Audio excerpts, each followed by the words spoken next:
हमारा अगला क्वेश्चन है, इसमें कुछ अरिथमेटिक प्रोग्रेशन के हैं क्वेश्चन, जिसमें गिवन है कि फर्स्ट है 2 है, इसके बाद खाली बॉक्स है, फिर 26 है। और जो दूसरा क्वेश्चन है, ऐसे ही कई क्वेश्चन दिए हैं इसमें। फर्स्ट बॉक्स ब्लैंक है, फिर 13 है, फिर बॉक्स है और फिर 3 है। इसको अगर सॉल्व करें हम तो an, एक चीज और सीख लीजिए कि an is equal to a plus n minus 1 into d तो होता ही है, an ही आपका l भी है। Small l is equal to होता है a plus n minus 1 into d. तो इससे भी आप कहीं कहीं हेल्प ले सकते हैं इसकी भी, और नहीं तो ऐसे तो होगा ही। इस सीरीज को जरा देखिए तो a की वैल्यू 2 है, फर्स्ट टर्म a है 2 और last term l is equal to 26 और n की वैल्यू है 3, 1 2 3।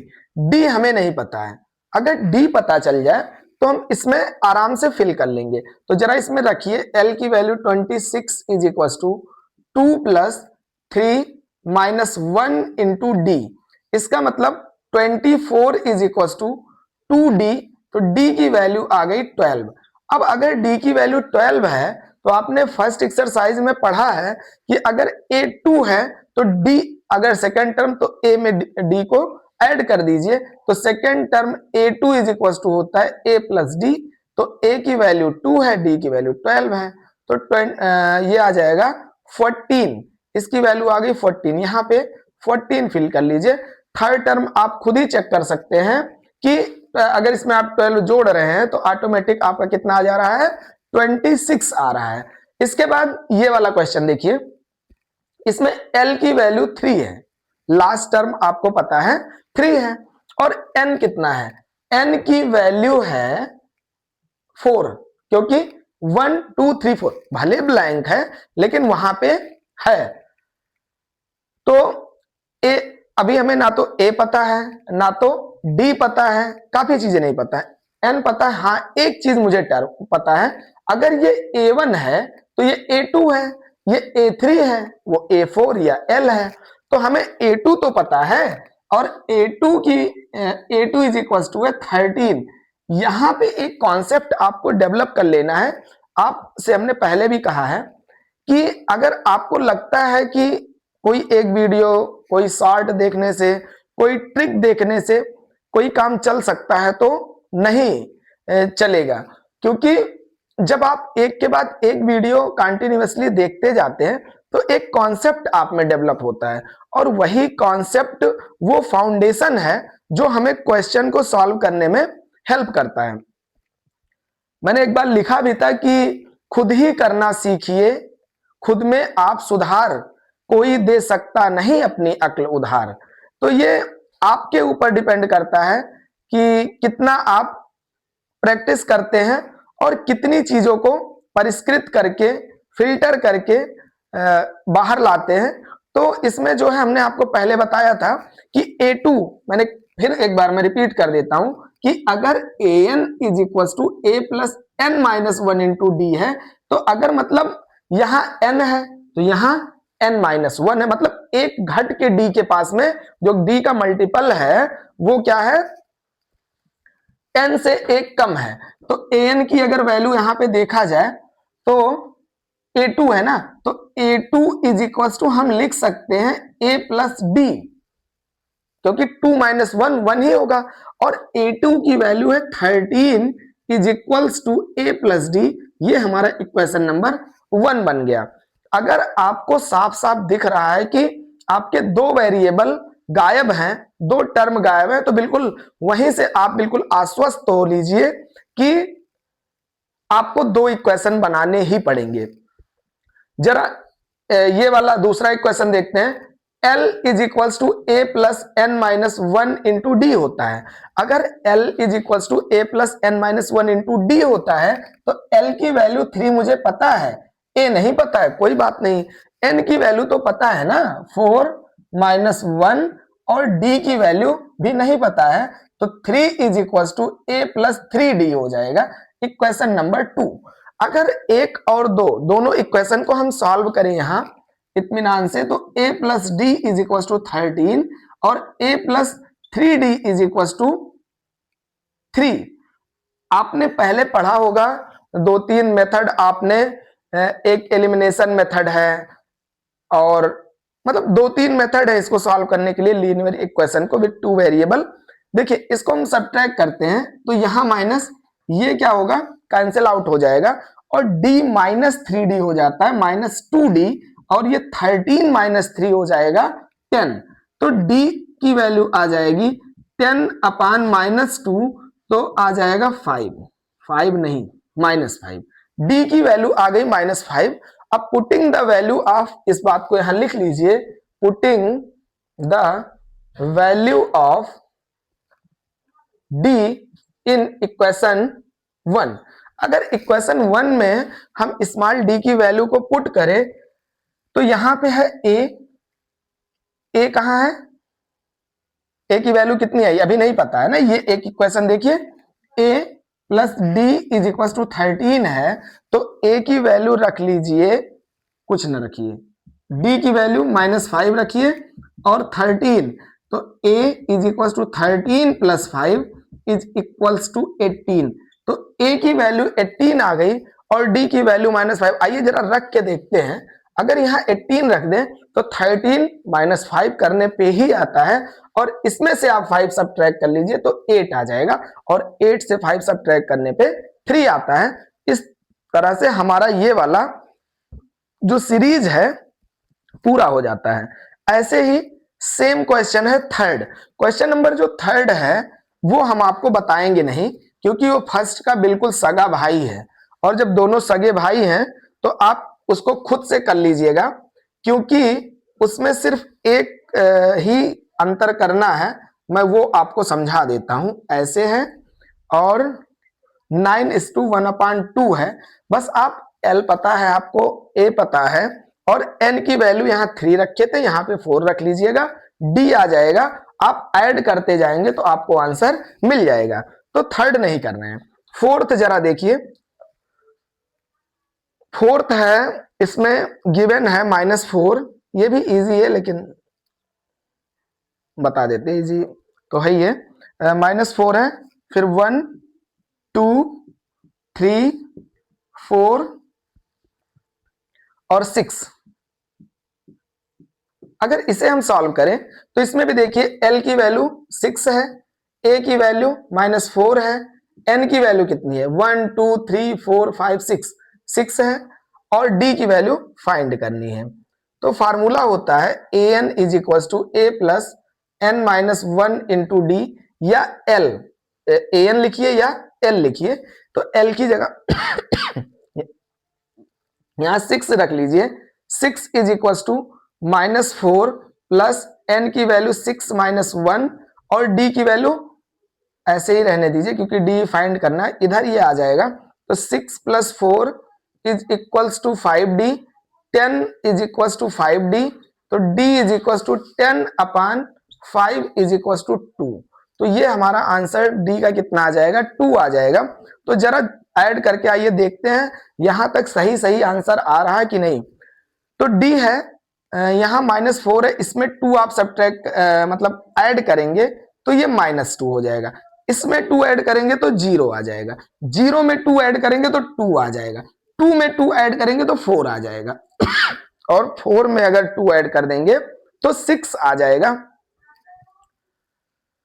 तो इस तरह से हमारा ये फोर्थ क्वेश्चन भी आ जाएगा। जो थोड़ी सी जो भी कठिनाई है वो फिफ्थ क्वेश्चन में है, क्योंकि फिफ्थ क्वेश्चन जो है वो सेकंड टाइप का है। तो हम आपको ये भी इसी टाइम तुरंत वो भी सिखा देते हैं, क्योंकि अब देखिए ये बात सही है कि अगर आपका कॉन्सेप्ट सेकंड चैप्टर का नहीं सही है, लीनियर इक्वेशंस विद 2 वेरिएबल, तो ये क्वेश्चन निश्चित है आपको नहीं आना है। हम पढ़ाएं या कोई और पढ़ाए, या आप पढ़ ही रहे होंगे कहीं ना कहीं से, आप हमारे भरोसे तो बैठे नहीं थे कि कोई Shivam classes by Sunny sir आएंगे तो अब पूरे साल भर जो हम नहीं पढ़े हैं उसको आ करके हमें कंप्लीट कराएंगे। तो ये तो संयोग है, ठीक है, बाकी प्रयोग आप बहुत पहले से कर रहे हैं। तो हाँ, ये है कि आपका प्रयोग अगर संयोग के साथ सही से मिल जाता है तो वो बात अलग हो जाती है, उसमें निखार आ जाता है। उसी तरीके से ना, जैसे पैशन और प्रोफेशन अगर इंसान का मिल जाता है तो इंसान को मजा आ जाता है कोई काम करने में। आपको अगर वो चैप्टर, दो चीजें होती हैं, एक साधन होते हैं, एक साध्य होते हैं, अगर दोनों मिल जाए और आपने अगर उसके लिए सही से एफर्ट लगा लिया तो हो जाता है, कोई बहुत बड़ी बात नहीं है। लेकिन आपका यह है कि कोई टॉपिक चैप्टर की जो सेटिंग ही की जाती है वन आफ्टर वन, तो उसमें यही रहता है ना कि आपको पहले चैप्टर में कुछ सिखाया गया, उससे रिलेटेड सेकेंड चैप्टर, फिर थर्ड चैप्टर, फिर फोर्थ चैप्टर। आपको अगर नहीं आते हैं, आपको पता चला कि आप लीनियर इक्वेशन सॉल्व करना नहीं जानते हैं, तो नहीं कर पाएंगे भाई। आप एरिया रिलेटेड सर्कल नहीं कर पाएंगे, क्योंकि दो दो इक्वेशन कहीं बन गए तो आप कर ही नहीं पाएंगे। आपको लीनियर इक्वेशन सॉल्व करना नहीं आता, आप साइड, एक साइड से दूसरे साइड वेरिएबल कैसे ले जाते हैं, कांस्टेंट कैसे ले जाते हैं, इन सारी बातों को आपको सीखना चाहिए और आना चाहिए। मतलब हम ये मान के आपको पढ़ा रहे हैं कि आपने काफी कुछ कर लिया है, हम तो बस फाइनल टच दे रहे हैं आपको। हाँ, ये है कि पढ़ा रहे हैं सारा कुछ, हम ना तो आप हमें देख रहे हैं, सारा कुछ हमारे पे डिपेंड है, लेकिन कोशिश करेंगे तो शायद थोड़ा सा ना एक टेस्ट होता है, बदल जाता है। और जिस टीचर की साल भर हम लोग नोट्स बनाते हैं ना, नोट्स किस लिए बनाते हैं, हमारे पास बुक है, अच्छे अच्छे गाइड हैं, पीडीएफ है, लेकिन नोट्स इसीलिए बनाते हैं ना क्योंकि वो अपने हाथ से लिखा होता है। और अगर अपने हाथ से लिखी हुई कोई बात है तो बिल्कुल जाना पहचाना सा वो हो जाता है ना, कि कभी भी कुछ मुझे पढ़ना है तो पेपर टाइम में फटाफट पेज पलटे और पढ़ के रेडी हो गए। इसीलिए साल भर हम मेहनत करते, बाकी चीजें तो रहती ही है। तो ज्यादा से ज्यादा कोशिश करिए ना कि कलम चलाइए, चीजें आ जाएंगी। बहुत सारे बच्चों को के पढ़ने का तरीका होता है ना, वो बस पेज पलटते हैं और ढंग से नहीं पढ़ते। वो तरीका आता है, ऐसा नहीं है, वो भी काम करता है, लेकिन पेपर टाइम में। अभी तो आप जितना ज्यादा लिख ले जाएंगे, बिल्कुल आदत बना लीजिए कि 10 पेज तो मुझे मैथ डेली सॉल्व ही करना है अगर पेपर में अच्छे नंबर करने हैं इसमें। बाकी चीजें जो थ्योरेटिकल है उसको रटते रहिए, पढ़ते रहिए। तो हमारा नेक्स्ट क्वेश्चन है, कुछ ज्यादा ही स्पीच हो गया। स्पीच नहीं है, वास्तव में ये हकीकत है। हाँ, ये है किसी किसी को टाइम से समझ में आ जाता है, किसी किसी को देर लगता है। बाकी स्टार्टिंग में सारी चीजें ना भाषण ही लगती हैं, अरे बड़े भाषण दे रहे हैं, पता नहीं क्या। लेकिन ऐसा कुछ नहीं है। आप किसी बड़े दार्शनिक ने ही कहा है, आप दूसरों के अनुभव से सीखिए। सारी चीजें खुद पे आजमाएंगे तो जिंदगी छोटी पड़ जाएगी। उसी तरीके से जैसे अगर कोई आपसे कह रहा है, आप नदी में नहाने गए हैं, वहां बगल कोई बैठा कह रहा है कि भैया इसमें मत उतरिए नहीं तो आप डूब जाएंगे, लेकिन आप नहीं मान रहे उसके अनुभव को, तो आप खुद उतर कर देख लीजिए, इसके बाद कुछ देखने लायक नहीं रह जाएंगे। तो इसीलिए कहा जाता है ना कि दूसरों के अनुभवों से सीखिए और उससे अच्छा करने की कोशिश करिए, क्योंकि वहीं से चलेंगे तो कितना पहुंच जाएंगे, थोड़ा बहुत आगे चलेंगे। इसमें देखिए ए की वैल्यू ना तो फाइंड है, नहीं पता है ए की वैल्यू, क्वेश्चन मार्क है। एल की वैल्यू है -22 और डी की भी वैल्यू नहीं पता है, और स्मॉल एन की वैल्यू 1 2 3 4 5 6, ठीक, इतनी बात पता है। तो आपको पता ही चल गया होगा कि दो इक्वेशन तो बनाने ही पड़ेंगे। आइए देखते हैं कैसे सॉल्व होगा। पहले तो L is equal to a plus n minus one into d हम फाइंड करेंगे। हमें L की वैल्यू पता है -22 is equal to a plus 6 minus one into d. ठीक है, कोई बात नहीं, ये -22 is equal to a plus 5d, ये हो गया हमारा इक्वेशन नंबर 1। और दूसरा है कि 38 का क्या है, मतलब ये सेकेंड टर्म है, मुझे a2 पता है, 38 है, और a2 की जगह हम लिख सकते हैं a plus d is equal to 38। a plus d is equal to 38 होता है। तो ये हमारा हो गया इक्वेशन नंबर 2। अगर एक और दो दोनों को हम सॉल्व करें तो a plus 5d is equal to -22, a plus d is equal to 38। इसको सब्ट्रैक्ट करेंगे तो ये कैंसिल आउट हो गया। 5d में से अगर d सब्ट्रैक्ट हुआ तो ये हो जाता है 4d, और 4d और -22 -30 तो 38 40 60 हो जाएगा माइनस में। तो d की वैल्यू आ गई -15। अगर d की वैल्यू -15 आ गई तो यही वैल्यू आप इक्वेशन 1 में रख लीजिए। तो a plus 5d is equal to -22, तो a plus 5 into -15 is equal to -22। तो a minus 15 5 75 is equal to -22। तो a is equal to -22 plus 75, तो 3 हो गया, और 7 माइनस 2 5 हो गया। तो a की वैल्यू आ गई 53। a की वैल्यू a की वैल्यू अगर 53 है तो देखिए सारा कुछ हमें लगता है मिल गया। इसमें जरा 53 रखिए, तो 15 इसमें से सब्ट्रैक्ट करेंगे 38, 38 में से अगर 15 सब्ट्रैक्ट करेंगे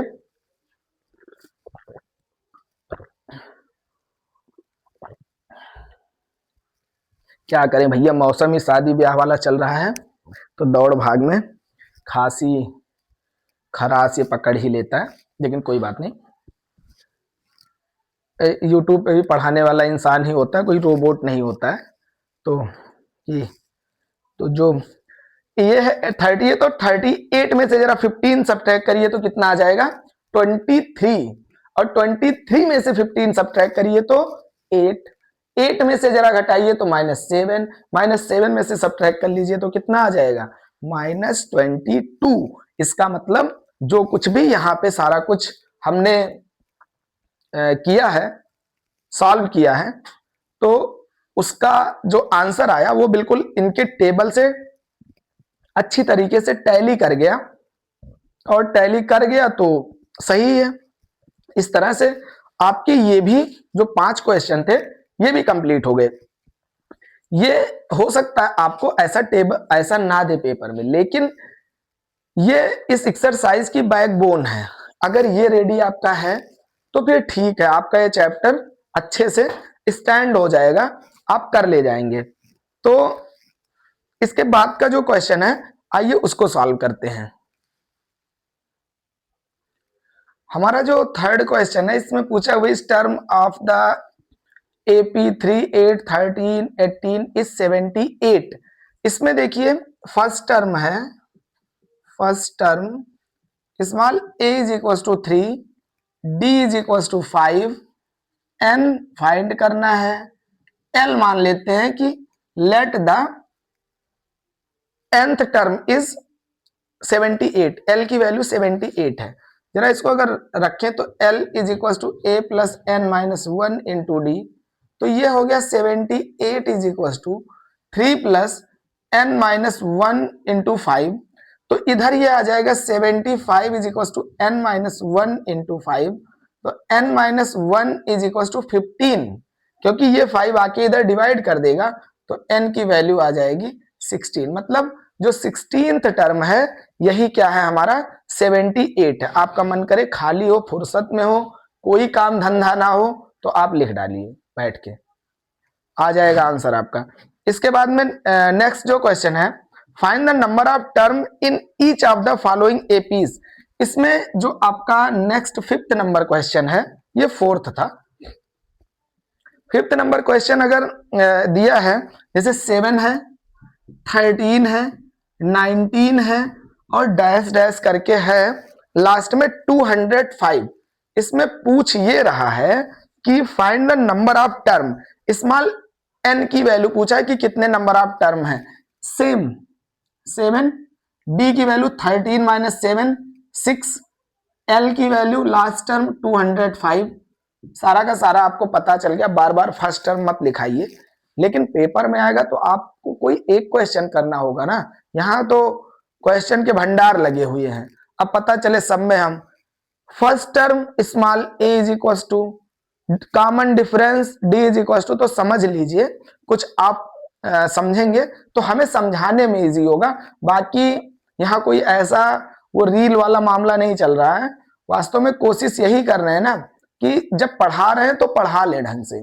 बाकी इन सब बात की कोई चिंता नहीं है कि कितने फॉलोअर हो जाएंगे, कितना लाइक हो जाएगा, कितने लोग हमारे चैनल से जुड़ जाएंगे, कोई बात नहीं। बहुत सारे क्लासेस में ऐसे पढ़ा पढ़ा के इरेज कर देते हैं, तो उससे मुझे बेटर लगा कि एक प्लेटफॉर्म अगर ऐसा है यूट्यूब, और उसमें मैं भी कुछ अगर कर सकता हूं तो क्यों ना किया जाए। कम से कम अपनी लिखी हुई, अपनी पढ़ाई हुई चीजें एक जगह पे रहेंगी तो खुद भी अच्छा लगता है, खुद को भी देखने में देखने का कम से कम मिल जाता है ना। अरे यार, शादी में कैसेट बनवाते हो, इतना पैसा लगता है, तो यहाँ पढ़ा रहे हैं, आपके भी मतलब का हो जा रहा है, मुझे भी अच्छा लग रहा है। क्योंकि हूं तो मैं वैसे बीटेक किया हूं, लेकिन टीचिंग मुझे पसंद है। तो टीचिंग मुझे पसंद है, तो मैंने इंजीनियरिंग छोड़ के यही प्रोफेशन अपनाया और सोचा कि ठीक है, चलते हैं इसी रास्ते पे, फिर देखा जाएगा। और डिग्री कॉलेज में पढ़ाते भी हैं, तो पढ़ा रहे हैं आप लोगों को भी। जैसा भी होगा आप लोग पढ़िए, अच्छे से इसका फायदा आपको मिले, यही हमारी कोशिश रहती है। तो इसको सॉल्व करेंगे, n की वैल्यू बतानी है, तो L is equal to a plus n minus one into d. तो 205 is equal to A7 plus n minus one into d 6 है। ला के इधर सब्ट्रैक्ट कर लीजिए, तो 205 minus 7 is equal to n minus one into 6। Subtract करेंगे तो 15 minus 7 तो 8 198 ये हो गया। हाँ ठीक है, 6n माइनस 6 इधर लाएंगे तो ये हो जाएगा 198 plus 6 is equal to 6n। तो 204 हो गया is equal to 6n। n की वैल्यू आ गई 204 अपॉन 6, तो 6 3 जा 18, 6 4 जा 24, तो n की वैल्यू आ गई 34। ये आपका नेक्स्ट क्वेश्चन भी हो गया। तो 5 क्वेश्चन तक इस वीडियो में आपके कंप्लीट हो गए। इसके बाद एक क्वेश्चन है कि 6 है, check whether minus 150 is a term of AP. एक कोई ये सीरीज दिया हुआ है, जरा नेक्स्ट क्वेश्चन देख ही लीजिए। क्वेश्चन है कि 11 है, 8 है, 5 है, 2 है, और आपको चेक ये करना है कि क्या is minus 150 is a term of this series, is a term of this series। तो ये इस सीरीज में चेक करना है। तो हमने मान लिया कि मान लीजिए nth टर्म हमारा माइनस 150 है, तो माइनस 150 की value L is equal to a plus n minus one into d में अगर रखते हैं, तो minus 150 is equal to a की वैल्यू है 11 प्लस एन माइनस वन, और डी की वैल्यू आपको दिख ही रहा है, 8 माइनस 11 करेंगे तो क्या हो जाएगा, माइनस 3 हो जाएगा। इधर ले आइए तो minus 161 is equals to minus 3n plus 3। इधर आके ये सब्ट्रैक्ट अगर करेंगे तो ये हो जाएगा 164, यही तो होगा। और is equals to minus 3n, minus से माइनस कैंसिल आउट हो गया, तो n की वैल्यू 164 अपॉन 3। इसको जरा देखेंगे आप, तो ये आपका पूरा पूरा कैंसिल आउट नहीं होगा, ये लगभग डेसिमल में कुछ वैल्यू आएगी। डेसिमल मतलब 3 5 जा 15 और 3 4 जा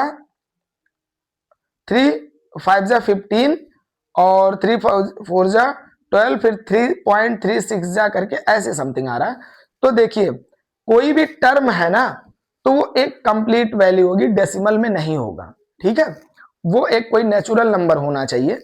लेकिन इसमें फिर क्योंकि ऐसा थोड़े होता है कि आपसे कोई कहे आप लाइन में किस स्थान पे है, तो आप ये नहीं कहते ना हम 3.5 स्थान पे हैं, ऐसा नहीं होता है। तो जो नंबर आप टर्म हो, या तो 54 हो, या तो 55 हो, 56 हो, 54.6 जो है वो टर्म नहीं हो सकता है, इसलिए -150 इज नॉट अ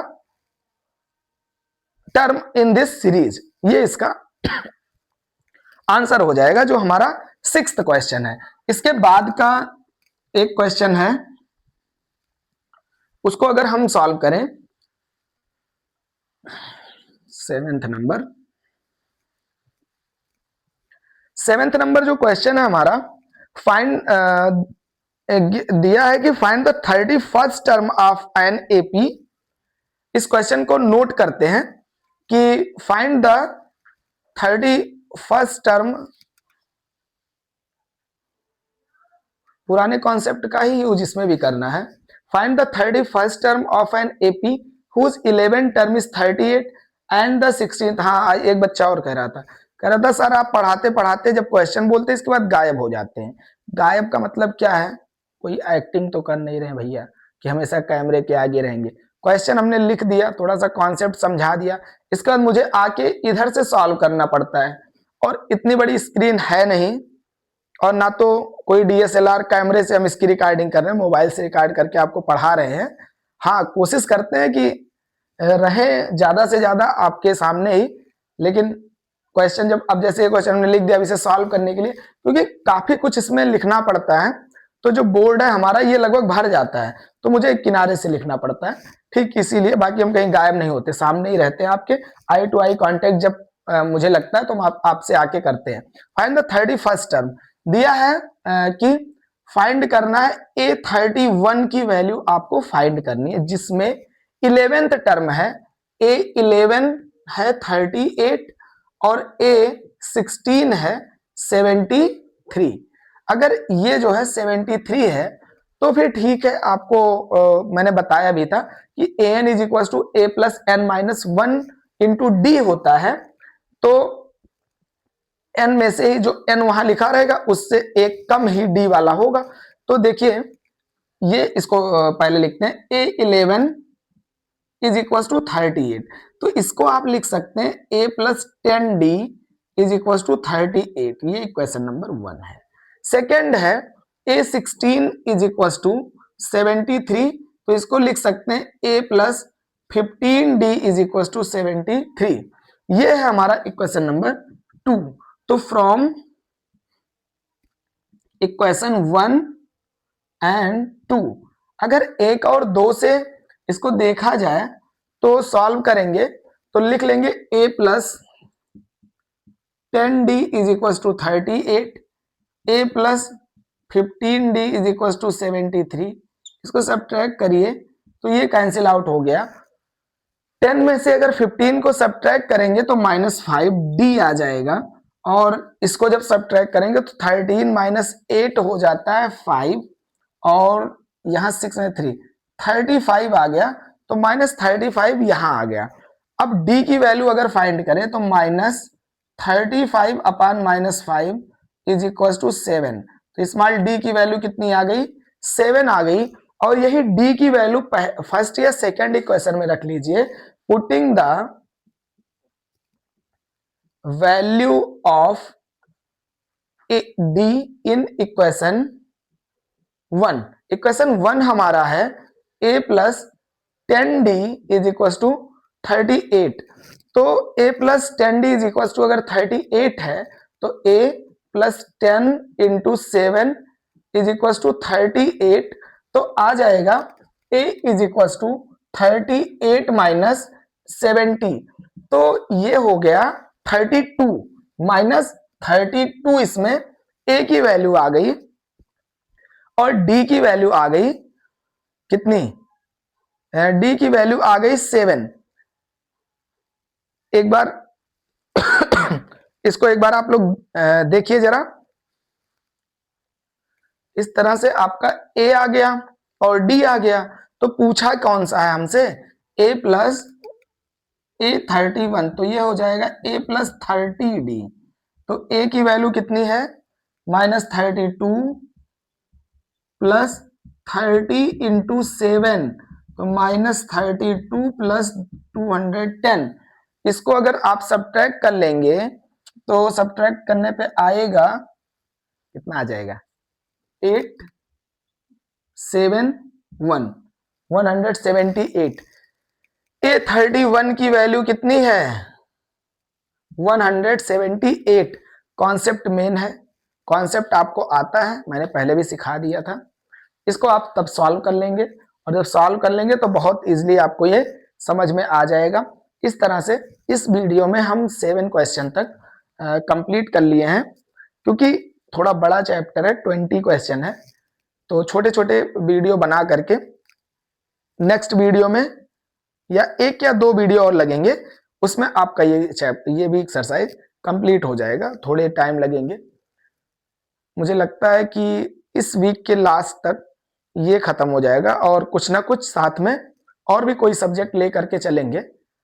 हम भी आपका हित ही चाहते हैं, आप भी हमारा हित चाहते ही होंगे, क्योंकि कहा जाता है ना कि ये दुनिया एक दर्पण के तरह है, जैसा हम आपके बारे में सोचते हैं वैसा आप भी हमारे बारे में सोचते ही होंगे।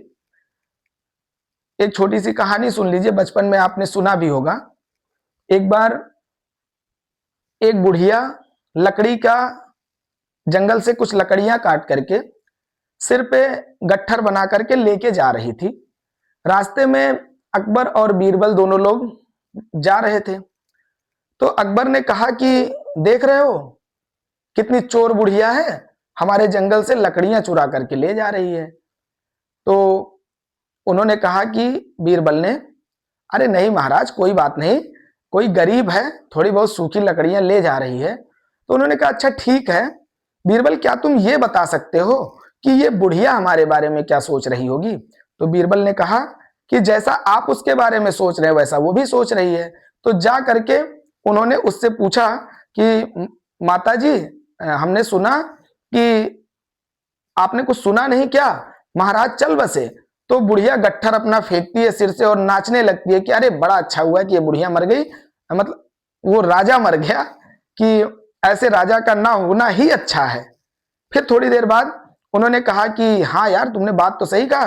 बीरबल ने कहा अब की बार कोई दूसरा व्यक्ति जा रहा है, उसके बारे में कुछ आप अच्छा सोचिए। तो जब बीरबल के कहने पर अकबर को एक कोई भिखारी जा रहा था, उसके बारे में उन्होंने सोचा थोड़ा अच्छा कि यार बेचारा कितना गरीब है, खाने के लिए इतनी समस्याएं हैं, मतलब कुल मिला के उनकी जो थिंकिंग थी अच्छी आई उनके दिमाग में। तो फिर जाकर के उसको जब बताया बीरबल ने कि आपने सुना नहीं क्या, उसने पूछा क्या, महाराज चले गए, अकबर नहीं रहे।